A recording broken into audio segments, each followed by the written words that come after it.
Nearly 100 years ago, a man named Edgar Cayce appeared to have found a hidden access point into reality itself, what ancient traditions called the Akashic Records, a vast cosmic archive where past, present, and future exist all at once. According to Cayce, 2026 is not just another year on the calendar. It is a tipping point, the moment when the Earth, after whispering warnings for generations, finally raises her voice. We are opening what many consider the forbidden file, Edgar Cayce's Earth Changes prophecies. The warnings he issued for the United States and Europe, and the reason these predictions are resurfacing now, the feeling you can't ignore. Look around for a moment. Look at the headlines. Crises followed us day after day. Look at the weather maps glowing in deep reds and unsettling purples, warnings that no longer feel abstract or distant. And then, just for a second, stop looking outward and turn inward. Do you feel it? That low, constant pressure beneath the surface of everyday life. The sense that something fundamental is shifting, that the rules we thought were permanent economic, geological, political, even spiritual, are beginning to crack. At this point, a fair question naturally comes up. Why should we listen to a man who died in 1945 when we live in a world of AI models, satellites, and real-time data in 2025? The answer is simple, but unsettling. Edgar Cayce's record defies coincidence. In 1929, when the Roaring Twenties promised endless growth and unstoppable wealth, Cayce warned of financial blood on Wall Street months before the crash. No one listened. Shortly after, the Great Depression reshaped the global economy. In the 1930 seconds, when much of the world desperately wanted peace, he spoke of the rise of Hitler, the formation of the Axis powers, and the outbreak of World War II, even describing its beginning and eventual end. He foresaw the deaths of U.S. presidents, identified the location where the Dead Sea Scrolls would later be discovered decades before they were found, and spoke of technologies like atomic power and lasers at a time when such ideas belonged strictly to science fiction. Cayce wasn't guessing. He wasn't speculating. According to his own explanation, he was accessing information. He believed time itself is an illusion, that reality functions more like a record already written, and that when he entered his trance state, he simply read the pages humanity was moving toward. From that perspective, the future wasn't something to predict, but something to remember. What Cayce saw for our era wasn't gentle or comfortable. He saw transformation violent, cleansing, unavoidable, yet not meaningless. He called it the Earth Changes. But before we look at maps or timelines, there's something crucial we need to understand. Without the lens Cayce used, everything he described sounds like pure catastrophe. Through that lens, however, it begins to look less like destruction and more like a difficult kind of birth. The laws behind the Earth Changes. To understand what Edgar Cayce meant by the Earth Changes, we first have to step away from the idea that these events are random disasters. Cayce didn't see the Earth as an inert rock floating through space. He said, very directly, that the Earth is alive, not as a metaphor, not as poetic language, but as a conscious being that responds to human thought, emotion, and behavior in the same way a living organism responds to stress. From that perspective, war, greed, exploitation, and hatred are not just moral or social failures. They create energetic toxicity. And like any living system, when that toxicity builds up beyond a certain point, the body has to react. Earthquakes, volcanic eruptions, and extreme weather, in Cayce's view, aren't attacks on humanity. They are symptoms of a planet trying to rebalance itself. The violent storms we've seen throughout 2025 are not nature turning against us. They are nature struggling to survive under an unbearable load. This naturally leads to the second law Cayce spoke about, something he called national karma. Just as individuals accumulate the consequences of their choices over time, Cayce believed nations do the same. When entire regions become centered on unchecked materialism, exploitation of land and people, or the relentless pursuit of power without restraint, they begin to carry an energetic debt. And eventually, that debt demands correction in physical form. This is why Cayce's maps focus so intensely on modern centers of power. It's not about punishment, it's about balance being restored where imbalance has grown too large to ignore. Then there is the third principle, and for many people, the most unsettling one, the return of Atlantis.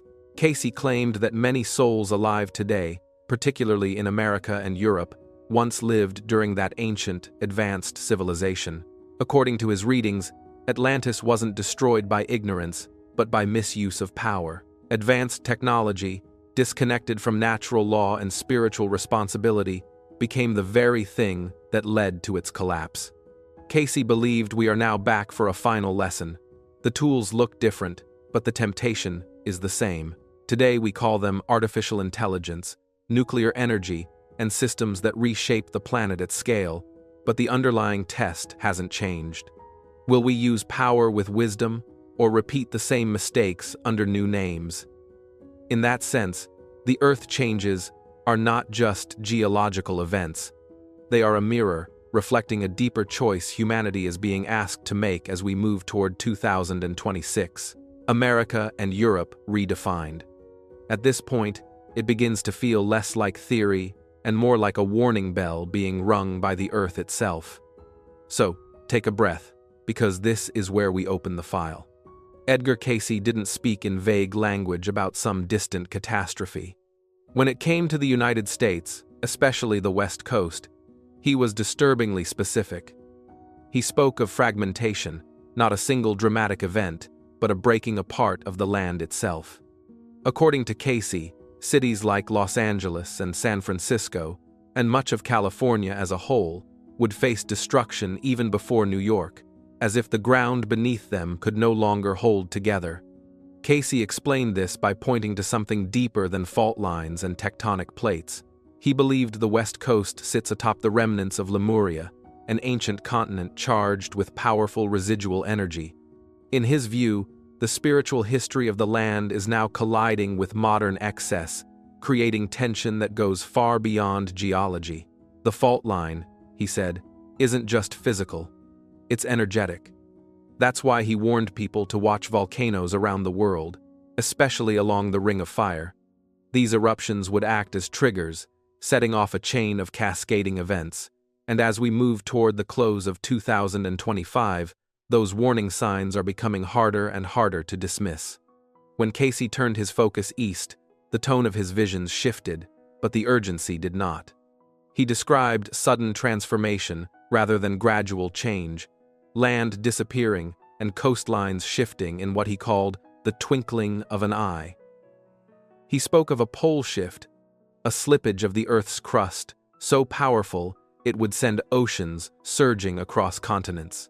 In this projection, New York appears not as a target of punishment, but as a point of recalibration, a symbol of global finance and old-world power meeting the returning force of water, cleansing what has become hardened over time. Europe, in Cayce's readings, fares no better. He saw northern lands sinking, while southern regions rise, with Scandinavia, the United Kingdom, and large parts of northern Europe reshaped entirely. As polar ice melts and the distribution of mass on the planet changes, the Earth, in his view, becomes increasingly unstable. These were not presented as distant theories or symbolic metaphors. Cayce described them as processes already in motion, unfolding step by step. And yet, just when the picture seems at its darkest, this is where the story takes an unexpected turn. Because for Cayce, the map was never meant to inspire fear. It was meant to redirect attention towards something far more important than geography alone, the spiritual escape hatch. Amid everything we've just explored, Edgar Cayce didn't leave people with only images of collapse and upheaval. He also spoke about safe zones, though not in the way most of us instinctively think about safety. These were not places untouched by change, not islands of immunity in a shifting world, but regions of relative stability while the edges fracture. Cayce pointed toward the interior of North America, states like Ohio, Indiana, Illinois, Virginia, and parts of Canada. areas grounded in ancient bedrock, forming a kind of stable spine as coastlines and borders begin to move. In his readings, these regions would gradually become centers of food production, rebuilding, and quiet resilience, rather than centers of power. Then there was Russia. In one of his most controversial statements, Cayce said that from Russia would come the hope of the world, not in the form of a political ideology or military dominance, but as a spiritual shift toward brotherhood. He believed the West, consumed by excess and imbalance, would eventually collapse under its own weight, while the East, shaped by hardship, would offer a new philosophy rooted in cooperation rather than control. In that vision, a healed America and a transformed Russia would stand at the center of a more lasting peace, not because of power, but because of perspective. At this point, it's natural if your instincts are telling you to prepare, to hoard, or to run. Cayce understood that reaction, but he warned that these are old Earth responses, driven by fear rather than awareness. When people asked him how to survive what was coming, he didn't offer checklists or survival manuals. Instead, he gave a law. Spirit is the life, mind is the builder, and the physical is the result. In other words, the map we've been exploring is only a probability, not a fixed destiny. The true safe zone, according to Cayce, isn't geographic at all, it's vibrational. Fear attracts chaos, while alignment attracts guidance. Cayce believed that those who live in harmony with higher principles are often guided in subtle, almost invisible ways. A delayed flight, a sudden opportunity to move, an intuitive nudge that quietly places someone exactly where they need to be at the right moment. This isn't luck, it's resonance. Cayce's warnings reached beyond cracked asphalt and collapsing piers. He described a collapse of faith that would accompany any great geological rupture, a period when hope itself would feel as unstable as the ground beneath people's feet.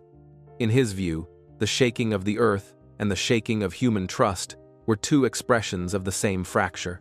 Physical destruction would expose spiritual fractures, and as towns and systems failed, many hearts would falter, leaving people confused, fearful, and profoundly isolated. Those who listened to Cayce heard more than imagery of broken roads. They heard a diagnosis of a society at risk of moral exhaustion. He pointed to small quakes, unusual subterranean movements, and accelerating environmental signs as early warnings, symptoms that, in his vision, would precede a far larger rupture.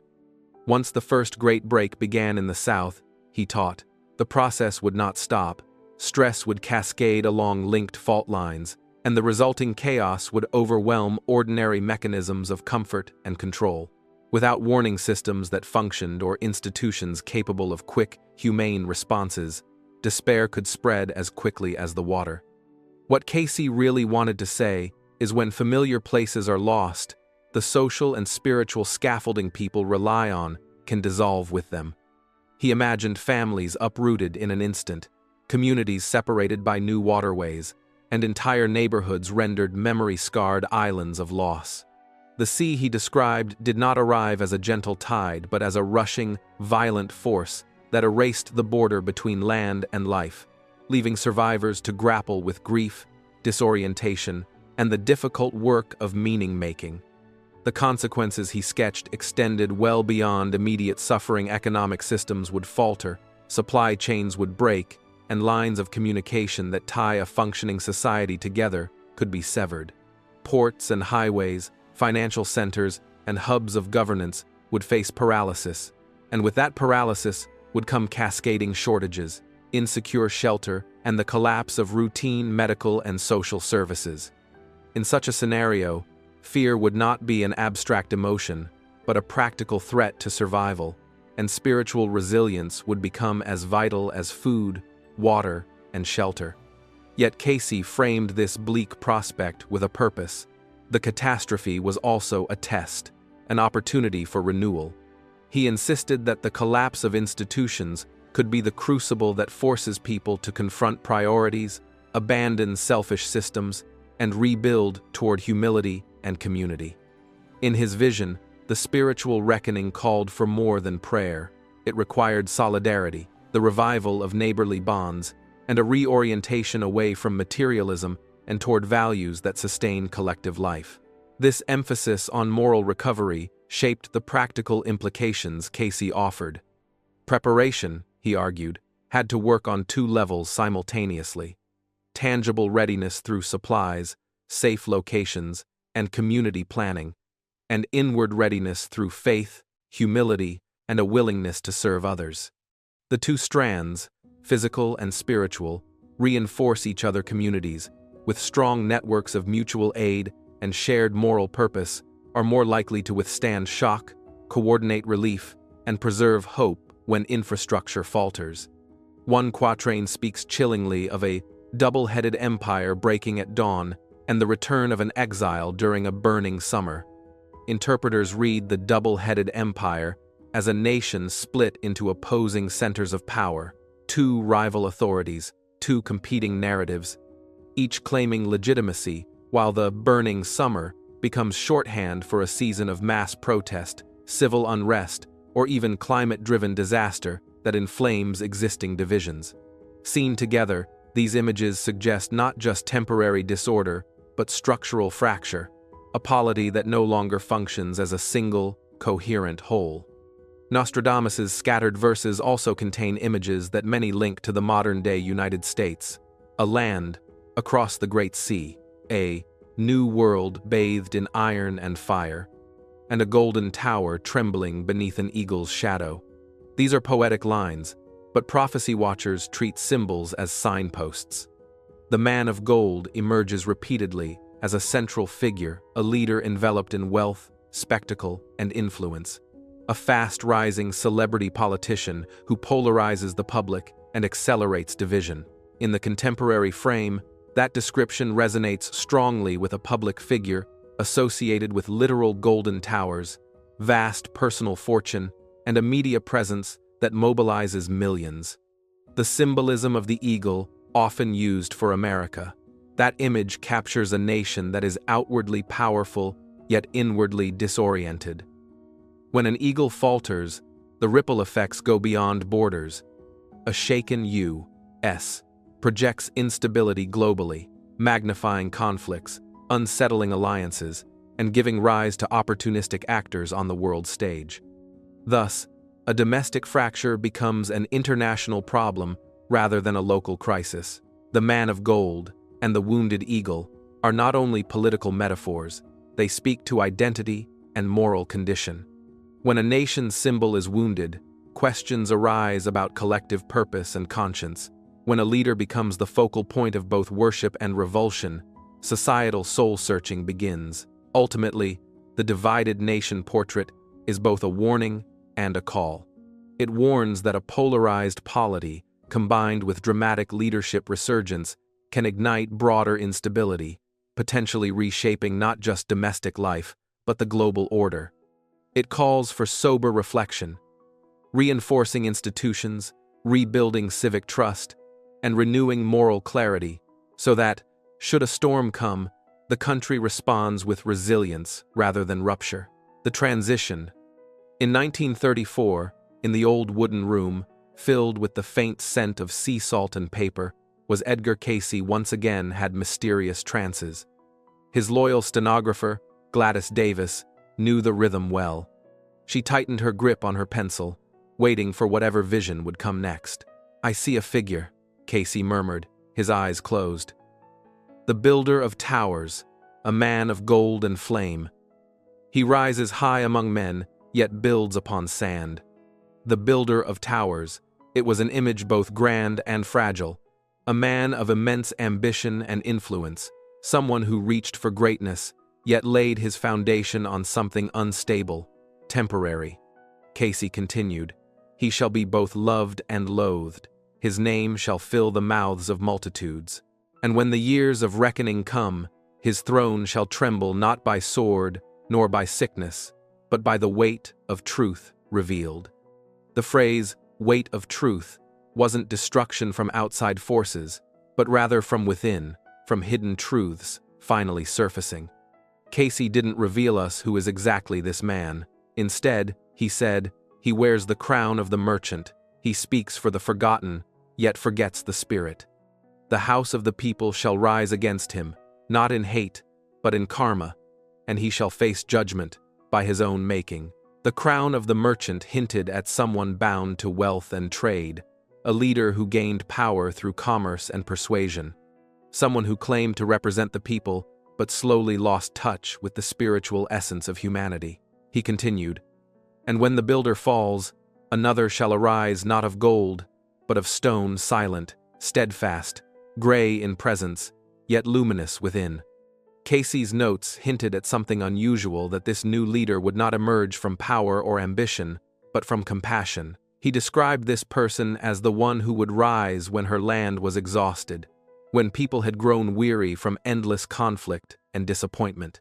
"The people will cry out for justice," he said, "yet know not what justice means.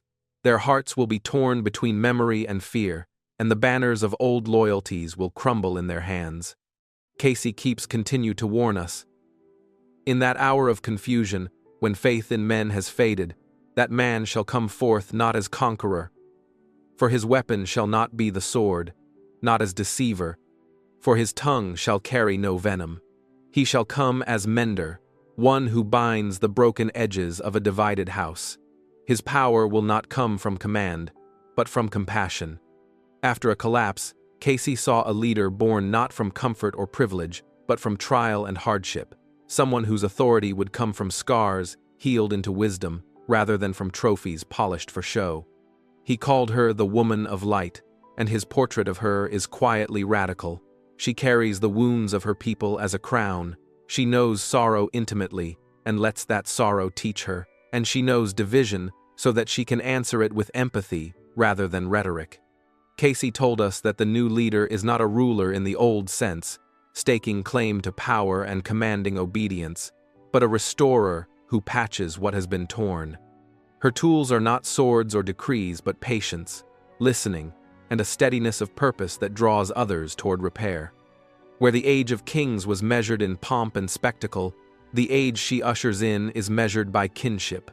This is leadership that emerges from the life of a community, rather than being imposed from the top down.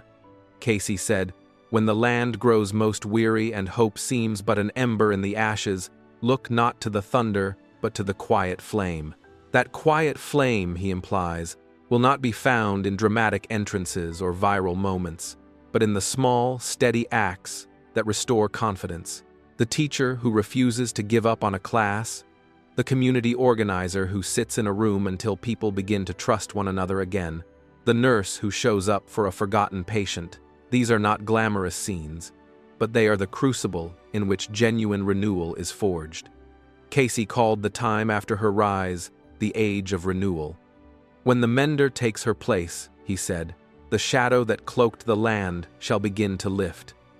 And that lifting is best imagined not as a dramatic moment, but as a slow dawn. People waking from a long, exhausted sleep with clearer eyes, beginning to look at one another not as threats, but as reflections of the same hopes and wounds. In that change, the simple acts of seeing and listening become revolutionary. The collapse in America. For Edgar Cayce, the year 2026 wasn't just a date on a calendar. In his visions, it marked a turning point, a moment when the world would step into a new and irreversible chapter. He described it as a doorway that once crossed would lead humanity into a time of deep shaking, both in the physical world and in the human spirit. And what he saw beginning in that year was nothing short of overwhelming. When Cayce spoke about the future, his words weren't symbolic or vague. They were vivid, direct, and unsettling. He described a world where the ground itself would split beneath people's feet, where enormous waves would rise without warning, and where entire regions could vanish in a matter of hours. And all of this, he said, would begin around 2026, starting with a massive collapse in America. One of the most alarming visions he shared focused on the western coast of the United States. Cayce said California would face catastrophic events so severe that parts of the state would break apart and sink beneath the ocean. Major cities like Los Angeles and San Francisco, he warned, could disappear under the waves after violent earthquakes struck one after another. These weren't small tremors in his vision. They were powerful enough to reshape the entire landscape. He said Japan would face something similar. According to him, the country would be devastated by a chain of massive earthquakes and tsunamis, strong enough to erase entire islands. And even Europe wouldn't be spared.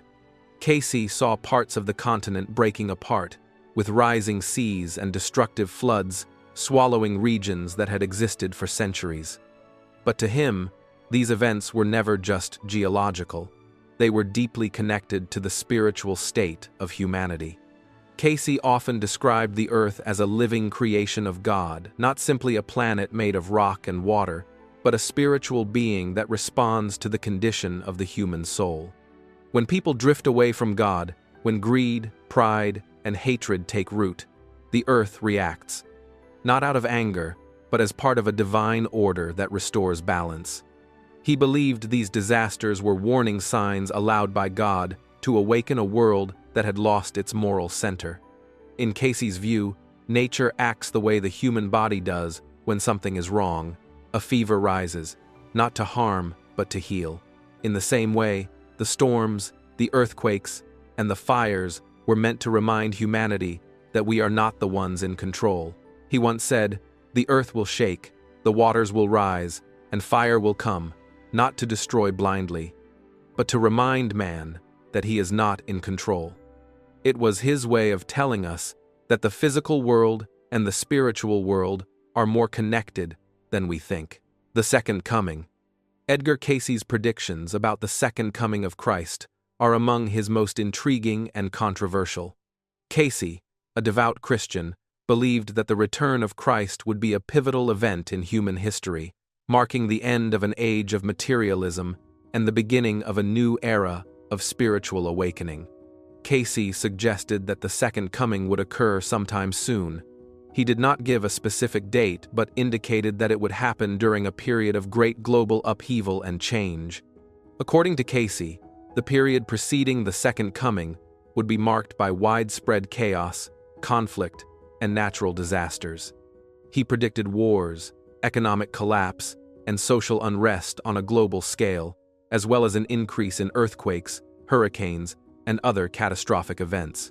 Cayce believed that the global turmoil would serve as a catalyst for a profound spiritual awakening. He predicted that people would turn away from materialism and seek a deeper connection with the divine, leading to a renewed interest in spirituality and a desire for inner peace.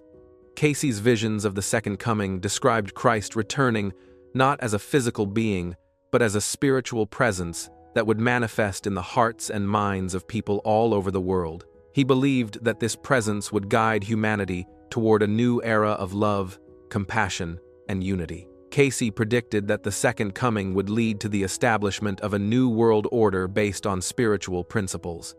He envisioned a global society founded on cooperation, equality, and the recognition of the interconnectedness of all life. Cayce emphasized the importance of individual spiritual growth and transformation in preparing for the Second Coming. He believed that each person had a role to play in ushering in the new era, and that personal spiritual development was essential to the collective awakening of humanity. Predictions cover the world. As people discovered the Edgar Cayce Association archives, they found a personal letter he wrote to a close friend just 3 weeks before he passed away.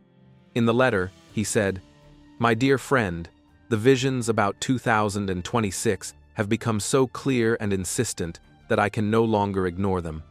I saw that in that year, humanity will receive a kind of upgrade in its perception capacity. It won't be evolution, it will be activation, as if a dormant code in our DNA were suddenly turned on by a signal coming from the cosmos." He went on to explain that those who had prepared themselves mentally, emotionally, and spiritually would experience a dramatic expansion of consciousness, something so profound that it would feel like being born again. But those who resisted the change, out of fear or stubborn skepticism, would find the coming years increasingly disorienting. Cayce described it almost like people trying to breathe in an atmosphere that no longer matched their inner state. What fascinated me even more was how consistently he connected these coming changes with events happening beyond our planet. He kept referring to a kind of approach, something moving toward us from space, something he believed would directly influence human consciousness. And here's where modern science enters the picture in a way that feels almost uncanny. Today, researchers confirm that our solar system is moving through a region of the galaxy with different energetic properties.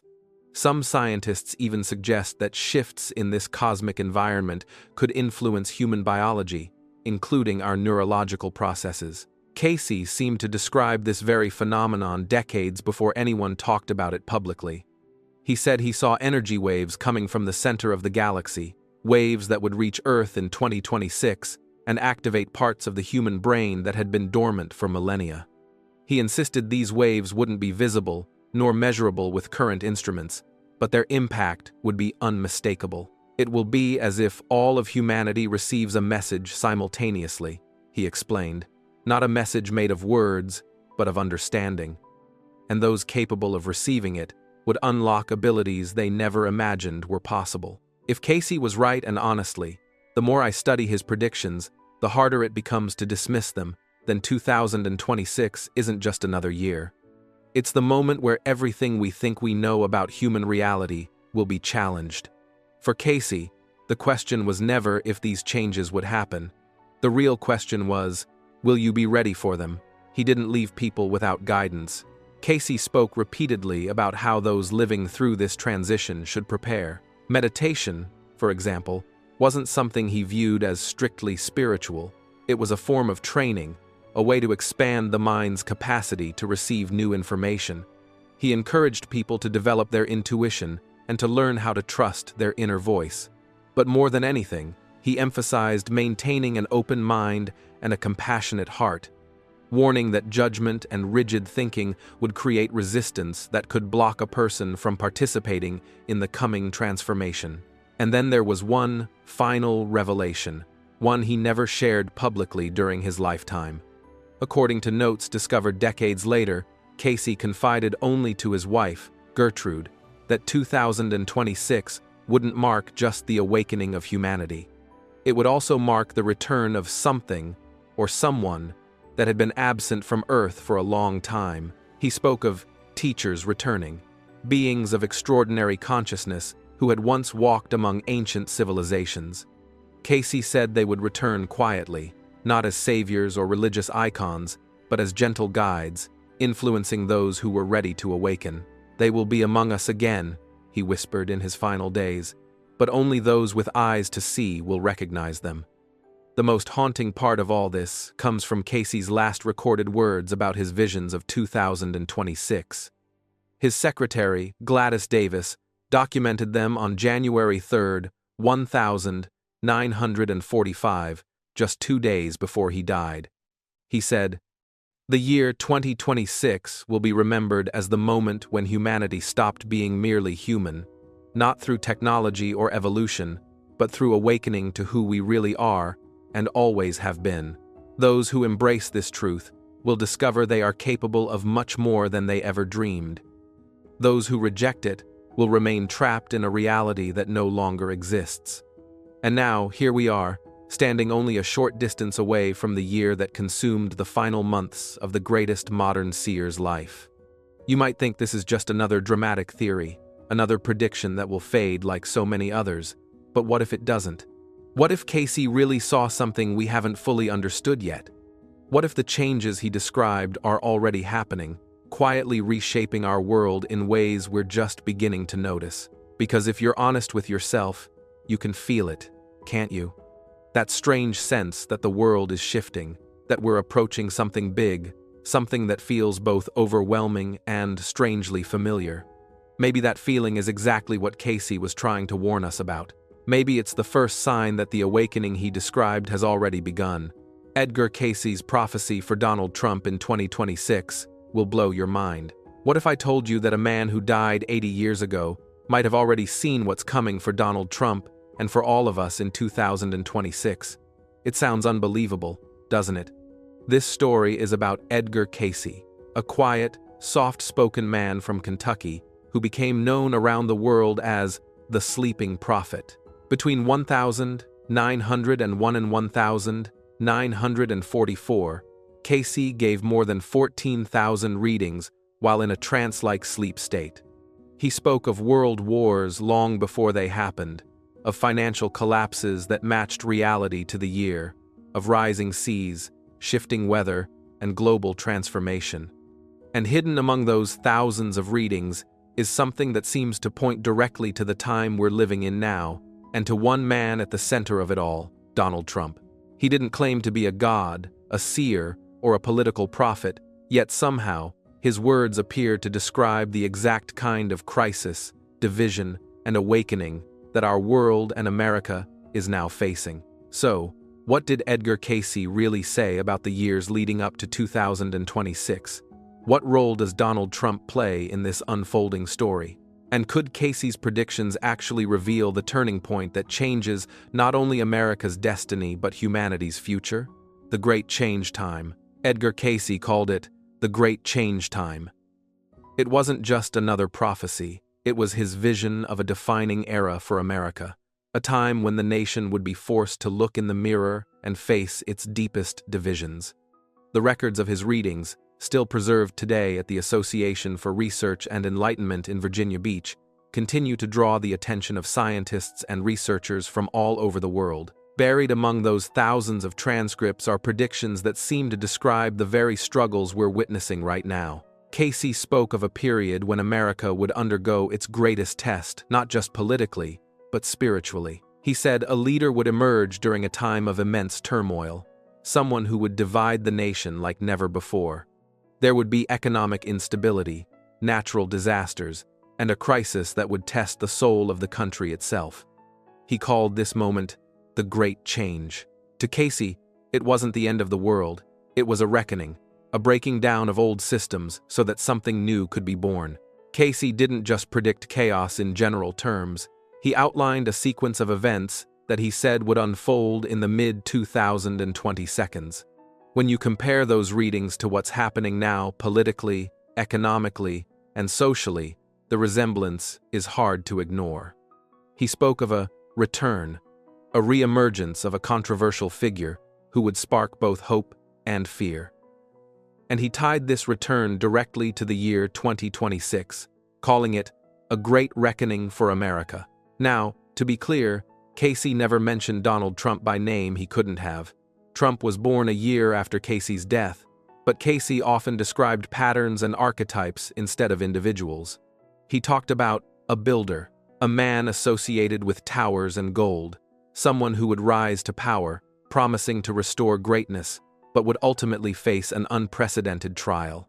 In one of Cayce's most discussed readings, number 3976-26, given in 1944, he was asked about America's future.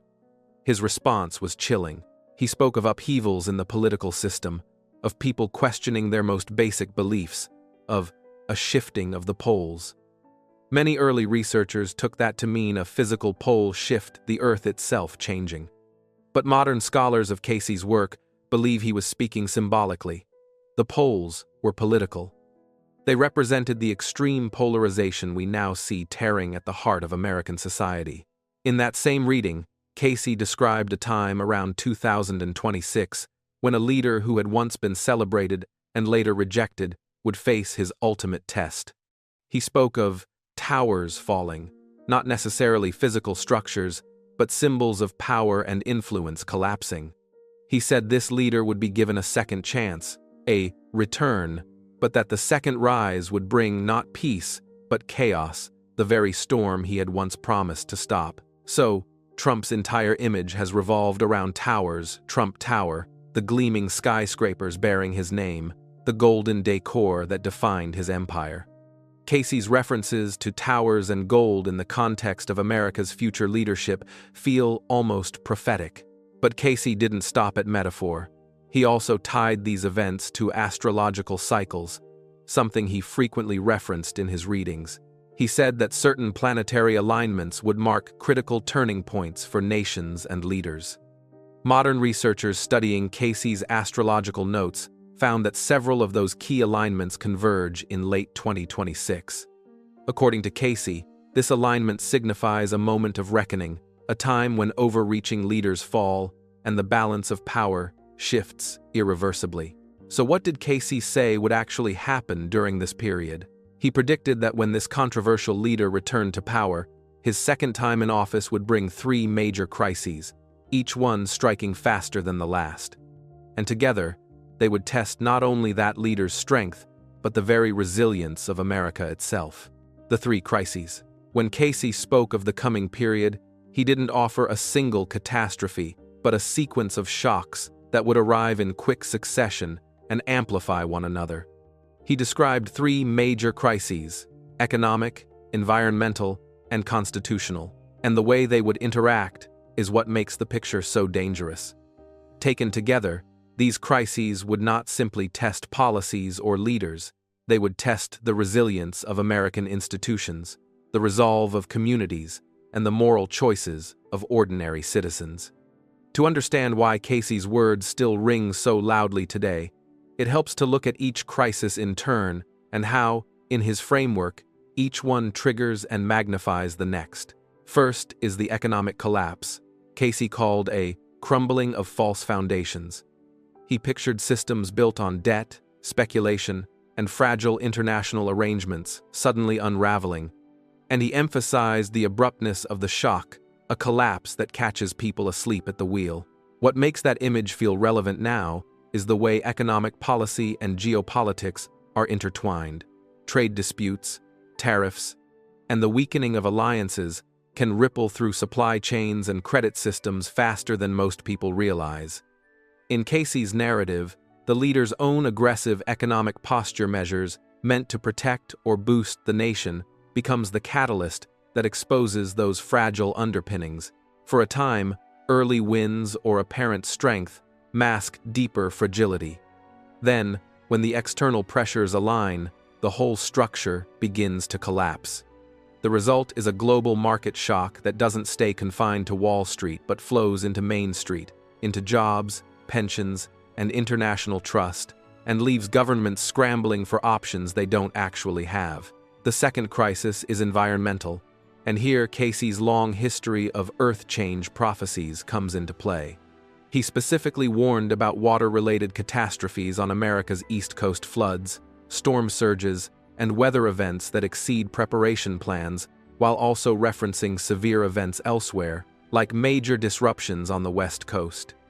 The key connection he makes is between leadership choices and environmental consequences.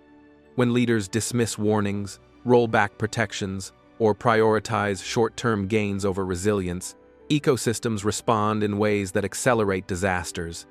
In Cayce's timeline, environmental extremes arrive while the economy is already reeling, and the two together create cascading failures: ports closed by floods, energy infrastructure damaged by storms, supply lines broken just as markets are trying to stabilize. That combination turns a financial shock into a humanitarian crisis, overwhelming local and federal capacities and forcing communities to face losses they once thought unimaginable. The third and most politically explosive crisis Cayce described is constitutional, an era when the rules and norms that hold democracy together are pushed to their limit.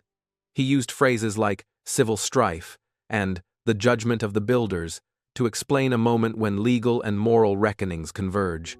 In this reading, leaders and institutions collide. A leader under intense legal and political pressure refuses to accept standard limits. Institutions respond defensively, and the public is torn between competing narratives of necessity and tyranny. Cayce's image of the judgment of the builders imagines people who built power on shaky ethical or legal foundations facing exposure and accountability, and that exposure acts as a trigger for mass political unrest. What makes this scenario uniquely destabilizing is timing, when economic collapse and environmental disasters are already eroding legitimacy. A constitutional confrontation becomes the spark that threatens to ignite widespread unrest, military involvement in domestic affairs, or a severe breakdown in civil order. A crucial detail in Cayce's account is that he did not treat these crises as isolated punishments, but as a crucible for transformation. He saw the disruptive leader, the builder figure, as both cause and mirror, a figure whose policies and persona accelerate weaknesses but also force hidden problems into the open. That paradox is central to understanding Cayce's seriousness. The leader's second return, according to the readings, brings a mixture of charisma, policy action, and miscalculation that intensifies existing fractures. The legal troubles and public scandals that have followed this leader in real life are, in Cayce's telling, part of what he called the judgment phase, a public unmasking of how fortunes and power were accumulated, and a moment when accountability and political survival collide. Cayce doesn't leave us in hopelessness. He repeatedly framed these dark possibilities as potential turning points rather than inevitable doom. By exposing the weaknesses economic structures propped up by risky practices, environmental neglect, and institutions that tolerated ethical corners, the crises create a painful but necessary space for rebuilding. In his view, the shock is what forces a society to re-evaluate priorities, to choose whether it will double down on authoritarian shortcuts or invest in long-term resilience, rule of law, and social cohesion. That choice, he implied, is in our hands. How communities respond, how ordinary people insist on accountability without sacrificing basic freedoms, and whether leaders step back from power plays to serve rather than dominate, will determine if the collapse becomes a gateway to renewal or a spiral into deeper disorder. Taken together, the three crises Cayce described form a single narrative arc. A fragile economic order breaks, environmental realities compound human suffering and logistical strain, and political institutions are forced into a life-or-death test that will determine the nation's future character. The frightening clarity of Cayce's scenario is that the crises feed one another, so the moment of reckoning is not distant or abstract, but compressed into a narrow window. Whether his specifics play out exactly as phrased, the larger lesson he kept repeating is practical and urgent: resilience, accountability, and a willingness to do the difficult work of rebuilding trust and systems can change the outcome. If the warnings are heeded, the crisis can be a passage. If they are ignored, the fractures deepen. America predictions came true. Because Cayce's track record includes striking hits, predicting both world wars, describing the 1929 crash with eerie detail, foreseeing the Dead Sea Scrolls decades before discovery, and hinting at medical approaches that only later proved useful, researchers treat his mid-century readings with a seriousness that surprises many. Those aren't random boasts. They're documented statements transcribed by stenographers and preserved for decades, which is why when Cayce began naming a turning point in the 2020 seconds, people paid attention. The detail that keeps coming up across separate readings is the number 26, and, when you put those passages together, they sketch a much clearer picture than the usual fuzzy prophecy. A choice point for American democracy, one path toward higher consciousness and reform, the other toward authoritarian repetition of old mistakes. In reading 602-3 from 1938, Cayce framed the decade's middle as the moment when the nation would have to decide whether to evolve or to fall back into patterns of centralized control and diminished civic life. He didn't spoon-feed names or party labels. Instead, he described dynamics promises that look real at first, short windows of prosperity that conceal deeper instability, and a leader whose early successes create a sense of vindication among supporters before the costs become apparent. That warning about a false dawn is crucial. The first year after a return might feel like proof that things are working, but according to Cayce, those early gains mask structural weaknesses that later reveal themselves with a brutal clarity. By 2026, Cayce's readings suggest three strands pull tight at once. The first is economic, policies that initially raise headline numbers but erode fundamentals through tariffs, fractured alliances, or short-term stimulus without sustainable backing suddenly expose an over-leveraged system. In practical terms, that means credit, stress, disrupted trade, and a loss of investor confidence that isn't limited to stock tickers. It spreads into jobs, pensions, and the everyday security people rely on. When trade partners retaliate or alliances weaken, the knock-on effects arrive faster than planning cycles can handle, turning a policy gamble into a global shock. At the same time, the second strand, environmental extremes, lands on a country already bruised by economic strain. Cayce singled out flood and water-related catastrophes on the East Coast, while also implying large disruptions elsewhere, and the compounding effect is what makes his scenario so dangerous. Imagine critical ports and coastal infrastructure out of service, just as supply chains are trying to reroute, or emergency budgets diverted from recovery to stabilizing basic services. The combination of financial stress and failing infrastructure multiplies human suffering and stretches the capacity of local and federal response teams, creating scenes that look less like isolated disasters and more like systemic failure. The third and most volatile element is constitutional pressure. Cayce's phrase, "the judgment of the builders," captures the idea that public, legal, and moral reckonings converge not simply as courtroom dramas, but as catalysts for mass political reaction. When leaders face unprecedented legal crises, while institutions struggle to enforce norms, the temptation to bypass limits in the name of stability grows. Cayce warned of civil strife for exactly this reason. When people lose faith that public institutions are fair or effective, factionalism hardens, and ordinary disagreements can escalate into confrontations with armed actors, emergency measures, and a real risk that the military or security forces will be asked to choose sides. Put bluntly, Cayce's synthesis is not a scripted conspiracy, but a chain reaction.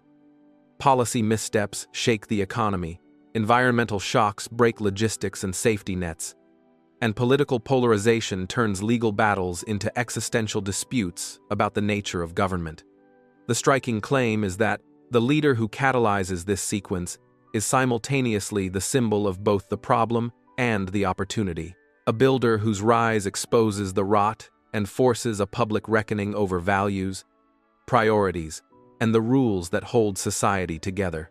That doesn't mean Cayce saw no hope. His readings consistently frame the crisis as a crucible, painful, destabilizing, and dangerous, but also a rare chance for deep transformation. If the nation responds by reaffirming democratic norms, rebuilding resilient systems, and investing in long-term environmental and economic health, then the very shocks that could have destroyed trust might instead clear space for reconstruction on more solid foundations. Conversely, if the reaction is fear-driven surrender to authoritarian shortcuts, the damage could be long-lasting. A hardest crisis happened than ever. When you put Cayce's warnings together, the picture becomes uncomfortably sharp.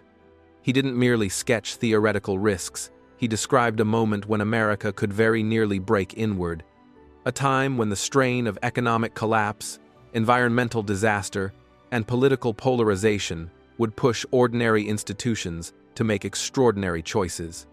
In reading 3,976-18, he lays out a scenario in which armed factions come face to face in our own cities, and where the military, reluctantly pulled into the chaos, is forced to decide which side to support. He is careful to call this a possibility, not an inevitability, but the force of his language makes clear how close the nation could come to a hard crisis if certain choices are made and certain pressures converge. The trigger, Cayce says, is not a slow erosion, but a contested action, a bold, divisive measure taken by the leader that half the country views as necessary and the other half sees as tyrannical. It is that rupture which, in his timeline, happens in 2026 and sparks a rapid escalation. Protests that swell into violent clashes, emergency measures that strain civil liberties, and deployments of troops into major urban centers, not to repel an external foe, but to restore order amid internal breakdown. Imagine the psychological shock of soldiers patrolling streets where neighbors once met at coffee shops. This is the fork in the road moment Cayce warns about. when the country must choose whether to pull back or to plunge further into chaos. Yet Cayce's prophecy does not end in despair. Intertwined with the darker passages are specific glimpses of a path through a kind of spiritual and social recovery that begins only after things have been driven to the brink. He speaks of people remembering what matters, of communities rediscovering bonds that political rhetoric had frayed, and of grassroots efforts that bridge divides because survival forces cooperation. In his view, the crisis itself functions like a furnace, raw, dangerous, and purifying, and from it can come an awakening of conscience and solidarity if enough people refuse to be swallowed by fear. Timing matters a great deal in Cayce's account.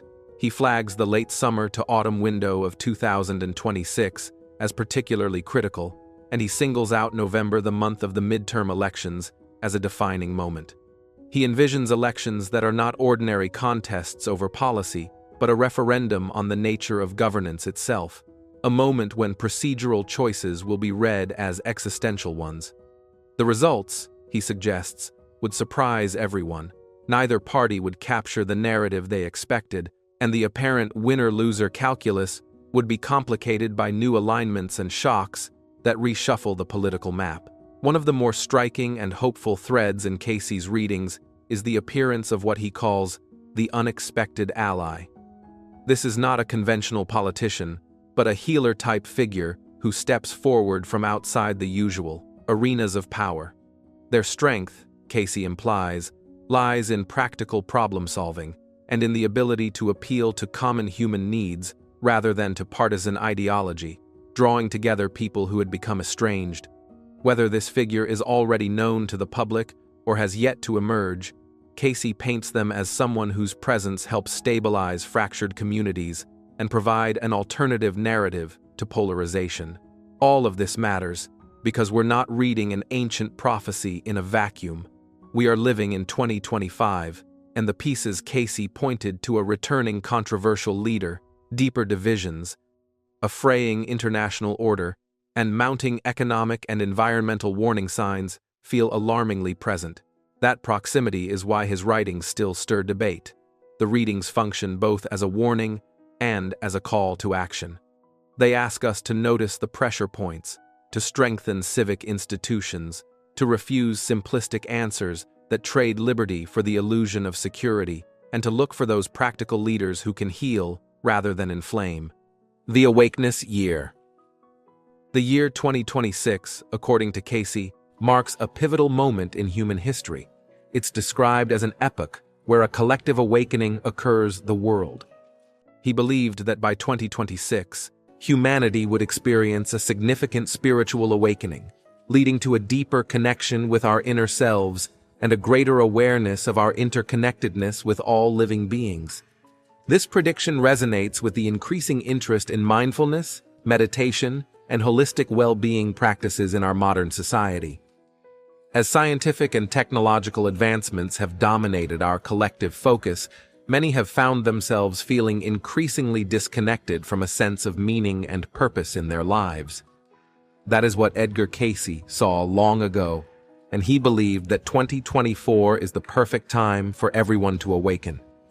We all need to seek out ways to reconnect with their inner selves and find greater fulfillment in life. Edgar Cayce also spoke about the awakening that people must experience after leaving this world. He told, "After death, we may enter a region that is void of love, life, and light, void of everything. For some, this region is approximately their wish come true. Here, they are truly alone with themselves. For some souls, this is a pain that is unbearable. In the absence of truth, love, gentleness, and kindness, some souls fill the void with an irrational and unbelievable amount of pain and fear. It is so dark in the realm of outer darkness that the darkness hurts, and panic grips them without knowing why. There are various degrees of darkness to this realm, and it is darker and denser at the center than at its outer fringes. The closer we are to the outer edges, the more interaction there is with others in the realm. The closer to the center, the darker and more painful is the solitude. Those who find themselves in outer darkness cannot travel across this dimension. They must grow through the levels of this realm. After death, one may find themselves in a particular degree of darkness that most closely corresponds to the degree of the absence of love in one's life. Outer darkness is not a punishment. It is a region which operates lawfully for the benefit of those who are there. This region is not a realm which was created for any soul to experience, but one which came about as a consequence of the negative activity of souls in creation. So great has been the desire for self, so monumental across time and space has been the selfishness of some of God's creatures, that this realm is the creation or manifestation of their own collective activities. Outer darkness and the reality with which it is associated were created and are held in place by collective self-interest. Being spiritually awakened means that an individual has had a profound shift in their understanding of themselves and the world around them. This awakening often comes after a period of feeling disconnected, lost, or unfulfilled in life. Interestingly, some individuals report experiencing physical symptoms, such as a fever, during their spiritual awakening, signifying a kind of intense inner burning away of old beliefs and patterns. Spiritual awakening can happen suddenly or gradually, and it often involves a change in perception, a deepening of self-awareness, and a newfound sense of connection to a higher power, even amidst internal conflict. Spiritual awakening can take many forms and can be experienced in different ways by different people. Some common signs and symptoms of spiritual awakening can include a greater sense of empathy, compassion, and love towards others, an increased ability to live in the present moment, a deeper connection to nature and the universe, a heightened awareness of synchronicities and signs, and a sense of inner peace and contentment. Ultimately, being spiritually awakened means that an individual has come to a new level of understanding and awareness about themselves and the natural world. It's through this ascension process that you realize your potential and find the ability to change your life profoundly. In other words, they've had a spiritual ascension. Now, it's important to understand the difference between awakening and ascension. At the same time, spiritual awakening refers to the internal shift in consciousness that an individual experiences, leading to a profound change in their understanding of themselves and the world. Ascension, specifically 5D ascension, signifies an evolution beyond the physical reality into a realm of higher spiritual enlightenment and awareness. This spiritual ascension, often referred to as 5D ascension, signifies a shift from the three-dimensional physical reality to a five-dimensional realm of spiritual enlightenment and awareness. It often involves a newfound sense of purpose and direction in life, as well as a deepening of one's spiritual practices and beliefs. And if you have these signs, might be you are experiencing a spiritual awakening. One of the first signs of spiritual awakening is heightened intuition. Intuition is often described as an inner knowing, a subtle voice or feeling that guides us without conscious reasoning. Imagine moments when you suddenly just know the right path to take, or when you understand something without needing to analyze it. These instances become more frequent and pronounced. You might make decisions based on a feeling or a hunch, which often are remarkably accurate and beneficial. This heightened intuition keeps you in tune with your inner voice, which speaks from your true self, free from overthinking and external influences. The noise of everyday life dims, allowing you to hear the wisdom inside you all along. As you experience this shift, your intuition becomes a source of creativity and inspiration. You may discover new solutions to problems or feel inspired to take paths you hadn't considered before. Trusting this inner guidance can be empowering, leading to a deeper understanding of yourself and your purpose. Increased empathy and compassion is the second sign. You may gain a deeper empathy and compassion as you journey through a spiritual awakening. Suddenly, the boundaries between your emotions and those of others might seem blurred, allowing you to feel what they feel with a heightened sense of understanding and sensitivity. You might genuinely experience the ebbs and flows of emotions that others are going through. This increased empathy can extend to all living beings, people, animals, and the environment. You become more at one with the subtle expressions of nature and the silent voices of animals, sensing their unspoken stories and needs. Alongside empathy, your compassion also grows. This might manifest in small acts of kindness, like offering a listening ear to a friend or helping a stranger in need. Or it could inspire more significant changes in your life, such as volunteering for causes you care about or making lifestyle choices that are more considerate of the planet and its population. This increase in empathy and compassion is a sign of your heart opening and your consciousness expanding. You start to see the interconnectedness of all life, recognizing that the well-being of others directly impacts your own. As enriching as this heightened empathy and compassion can be, looking after yourself is important. Being deeply attuned to the emotions of others can feel overwhelming at times. Setting healthy emotional boundaries helps you maintain your emotional well-being. The next sign that you need to focus on is desire for meaningful connections. A key aspect of experiencing a spiritual awakening is the desire for deeper, more meaningful connections in your life. This shift often begins as a growing dissatisfaction with superficial interactions and a hunger for relationships that offer genuine depth and authenticity. You may find yourself longing for conversations beyond the mundane, seeking to connect on a level that nourishes your soul and aligns with your newfound understanding of the world. As you embark on this journey, the nature of your relationships may begin to change.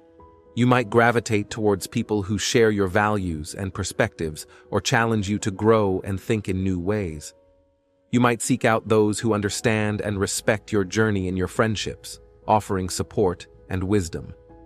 In romantic relationships, you may desire a partner who supports and participates in your spiritual growth. Even in professional settings, you might find yourself drawn to work that feels more aligned with your values and allows for authentic expression. This shift can also mean letting go of relationships that no longer serve your growth. Recognizing that some connections might hinder your journey is an essential part of this process. It's about finding balance and ensuring that your social circle reflects and supports your spiritual path. Changing priorities is also a special sign. During a spiritual awakening, one of the most noticeable changes is your priorities and values. You might find yourself reassessing what truly matters to you, leading to a significant shift in how you view and interact with the world. You'll begin to value personal growth, meaningful relationships, and enriching experiences over material possessions. This realization can be liberating, freeing you from pursuing material gains and allowing you to focus on what genuinely enriches your life. As personal growth climbs higher on your list of priorities, you might invest more time and energy in activities that nurture your mind, body, and spirit. This could include meditation, yoga, reading, or creative hobbies. The joy in these activities often comes from the inner peace and self-discovery they bring. Relationships also take on a new significance. You value deeper connections with others that are based on mutual respect, understanding, and support. These relationships provide a sense of belonging and offer a space for mutual growth and sharing life experiences. Experiences themselves become more valuable than possessions. Travel, learning new skills, or spending quality time with loved ones might become more important. These experiences enrich your life in ways that material items cannot, providing lasting memories and a sense of fulfillment deeply rooted in living a meaningful life. Let's continue with feeling a sense of unity. A symptom often experienced during a spiritual awakening is a deep-seated feeling of unity or oneness. It connects to a larger, universal energy, being in harmony with all forms of life. You might experience moments where you feel deeply in tune with nature, sensing a sacred kinship with the trees, the sky, the ocean, and every living creature. In your interactions with people, you may recognize that everyone, regardless of their background or life story, shares the same fundamental desires for love, security, and happiness. This realization can foster empathy and compassion as you begin to see reflections of yourself in others. Judgments and barriers fade, replaced by an understanding of the universal human experience. You might also become more aware of how your actions impact the world. This awareness can lead to more mindful, conscious living, where your choices are guided by a desire to contribute positively to the collective well-being. Last but not least, it's experiencing moments of bliss. A spiritual awakening often brings with it unexpected moments of bliss and joy. These experiences can feel like bursts of pure happiness from deep within and often occur without any apparent external cause. These moments of bliss can catch you by surprise. You might be engaged in a mundane task or sitting quietly when suddenly overwhelmed by immense peace and happiness. This isn't the kind of joy that comes from external rewards or achievements. It feels more intrinsic, as if you're tapping into a deep well of contentment within you. This bliss is often accompanied by feeling connected to something greater than yourself. It's as if, in that moment, you're experiencing a deep truth about life and your place in the universe. These experiences can be deeply moving and transformative, offering a glimpse into being free from worry, stress, or negativity. These experiences can be incredibly rejuvenating. In the aftermath of such bliss, you might feel more energized, optimistic, and at peace with yourself and the world around you. It's a reminder of the potential for joy that resides within us all, waiting to be uncovered.